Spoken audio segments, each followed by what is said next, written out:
Donald Trump woke up this morning and decided the United States should rename Lake Ontario to Lake America because he's angry with Canada and furious with Ontario. And somehow, and this is really weird, that was not necessarily the strangest thing about the message he posted to Truth Social onto a Truth Social for his Canadian counterparts, starting with quote, "The United States is giving serious consideration to changing the name of Lake Ontario to Lake America, in that we don't expect to doing much business with Ontario any longer.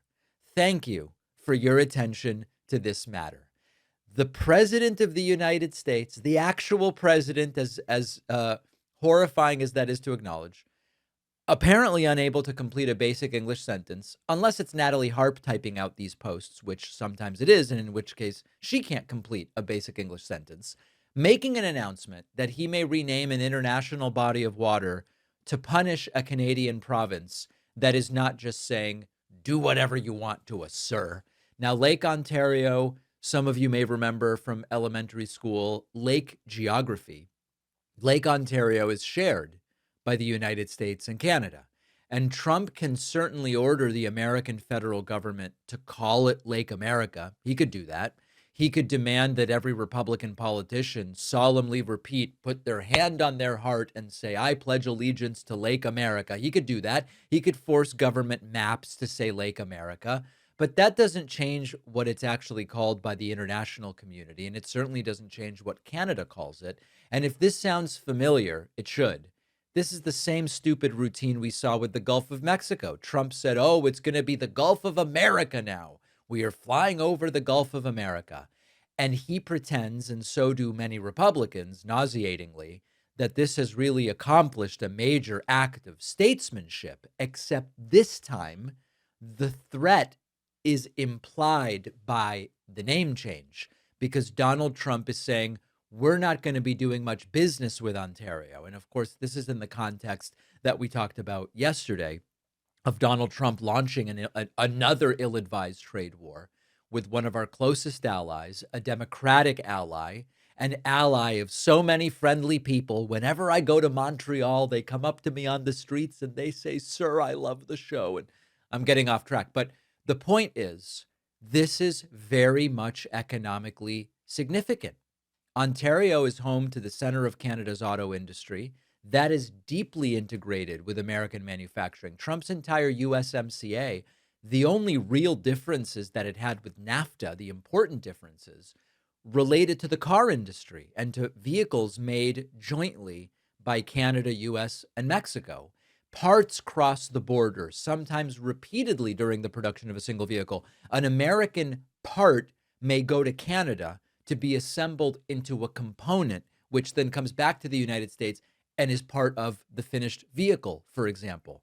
And so blowing that relationship up, it punishes Canadians. It makes stuff more expensive. I mean, how many times am I going to explain this? It makes things more expensive for American manufacturers. They pass it on to the consumers of the final product. That's basic trade. Trump doesn't understand basic trade. He doesn't understand that international trade is a system of mutually beneficial exchange. He sort of understands it like a mob boss. There's a winner and there's a loser. And if a country refuses my demands, I start threatening them with economic destruction. Now, there was another post here as well where Donald Trump was attempting to refute the claim from Canadian Prime Minister Mark Carney that all of a sudden the negotiations with Canada over the trade deal started to touch on multilingual elements of Canadian society and other stuff. Trump is denying it. And he posted, quote, I would never interfere with Canadians speaking French. In fact, I have never even thought of doing such a stupid thing. This lie was made up by a weak and ineffective prime minister, in an attempt to gain political support, which he has totally lost from the people of Quebec. I love French Canadians. Now, notice the denial is very specific. Trump says, I would never interfere with Canadians speaking French. The dispute is not about Trump walking through Montreal and saying, no more French. We call it a half moon shaped pastry. Never utter the other word. That's not what it's about. Canada says American negotiators treated Quebec's French language protections, which govern product labels, as an irritant to the deal. And Prime Minister Mark Carney said that Canada simply is not going to accept a deal which weakens the protections of the French language. Trump responds by going, I never said I wanted Canadians not to speak French. So it's a straw man. It's designed for people who will never look into what the disagreement actually involves, which is a hell of a lot of people. I love the idea that Trump says, I never even thought of doing such a stupid thing. But he says it right after saying, hey, we should rename the Lake Ontario to Lake America because I'm mad at Ontario. So he does stupid things all the time. He recommends and proposes stupid things all the time. Now, apparently, interfering with French language protections would be stupid, but changing the name of the Great Lake wouldn't be stupid. Unfortunately for all of us, this is what American governance has become. It's ill-advised, ill-conceived trade wars that Trump doesn't understand, conducted really through social media tantrums, very often late at night or early in the morning. And international diplomacy has been reduced to this sort of childish name-calling, and major economic relationships are in danger because Trump is personally disrespected. Now, Canada is preparing retaliatory tariffs. What that means is that American businesses and consumers are going to end up absorbing some of the resulting costs. And the very highly integrated North American auto industry now faces a period of significant uncertainty, and at a time where new vehicles are as expensive as they've ever been and out of reach for many Americans. And Trump's contribution is, you know how we're going to fix this? Lake America, thank you for your attention to this matter. It's humiliating, of course, and it makes you cringe when you think about how embarrassing this is for the rest of the world to see.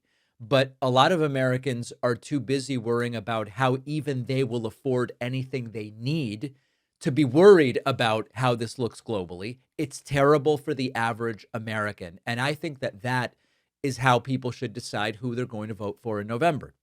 Have your day-to-day decisions and circumstances and whatever. Has it all become lighter and easier thanks to the economic policy of this administration? You don't trust me to tell you. You will go, well, David, you don't know what people are. That's right. I don't know what every individual is experiencing. What I'm suggesting is to honestly ask yourself, have the promises about affordability come true? Has gas come down 50%? Has energy come down 50%? Is housing cheaper? Are you making a lot more money? Are groceries declining in price or increasing in price? You don't have to take my word for it. This makes me and a lot of us on the left different than when Trump goes, don't believe what you're seeing and hearing, just listen to me. I'm telling you, go and find the information for yourselves, and you will see that none of these promises have come to fruition. And then you'll have a decision to make, and that decision will be who deserves my vote in November. Shopping for a mattress is one of those things that most people put off. Once you finally decide we're going to do it, you just start guessing, which is why our sponsor, Helix Sleep, is such a great way to go. I've been sleeping on a Helix mattress for years at this point. You go to the Helix website, you take a short little sleep quiz, answer a few questions about your body. How do you sleep? What kind of feel do you like? What are you looking for? And they will match you with a model that is built around your preferences. And that's it. It just simplifies mattress shopping. The thing I most like about my Helix mattress is that the whole process was very straightforward. I just answered a few questions. They matched me with a mattress that is what I wanted. And I've had it for years. It's in perfect condition. I'm far from needing to replace it. Go to helixsleep.com/Pakman for 27% off site-wide, a discount they are only offering to my audience. The link is in the description.